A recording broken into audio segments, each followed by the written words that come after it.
Hi everyone, welcome to Traditional Window Cleaning to Water-Fed Pole Part 10. I'm going to talk about transport now and getting all your gear in. Now, I've only got a car, you might be surprised with that, but I've often thought about a van.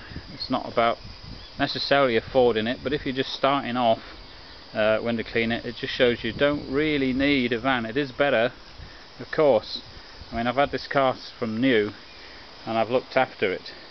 It's not ideal, it's a hatchback, so it's pretty big, it's a pretty big car, but it means that I can use this for everything, domestically as well. You know, I just take the gear out the weekend, take the family out, etc.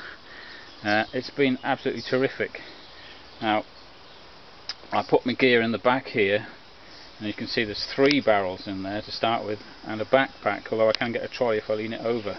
Now, the thing about the backpack is, of course, that it goes up and down. It's collapsible. See this handle here? Otherwise it would touch the glass because of the headroom. That's something you've got to look at.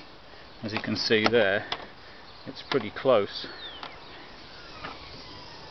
but it fits in great. Now, this is a waterproof tray that I had when I bought the car, with that in mind. It was about 6 years ago now, and as you can see, I've got 3 of the barrels in there and a backpack. Now, the weight factor is okay on that. For a 4th barrel, I'll just slap it in the footwell, protect it with some cloths, as you can see there. 5th barrel, if you're on your own, go in the front footwell as well, with the same method of protecting the seats and all that.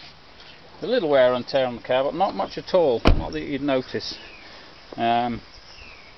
I'll put the barrels in the footwells just to distribute the weight. Of course, you've always got to be careful about the weight, because it can be a limiting factor.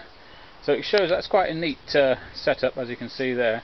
I usually put cloths all over the back seats and that when I'm normally working. This is just a demonstration, and even a cloth at the bottom here. I've had no real floods, except once when the pipe actually burst. It was a very hot day and I left the pump on, and the pole hose just ended up like a balloon and burst, and then the pump kept running and this tray filled up a bit. It didn't go over the top edge, but when I tried to get the tray out afterwards, it went into the boot a little bit. But that's the only time. If you're a bit careful, you'll be fine with it. It just shows that you can actually get away with a car itself. Now, for the pole, I've made my own pole carrier here, as you can see. There's a video out on that, and as you can see, my water-fed pole just goes in there. Piece of cake, no problem. Keeps it out of the way, out of the weather, etc. Slides in there.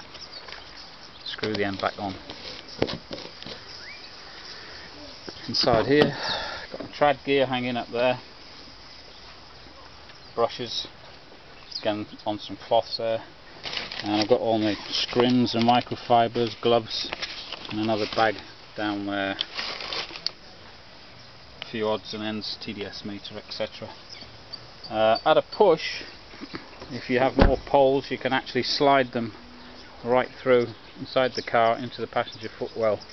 Not ideal, but again, that you can get away with it. Get some magnetic signs for advertising. Got them on both sides. It's a brilliant idea. People know who you are, get your phone number, etc. So once again, chaps, that's job done.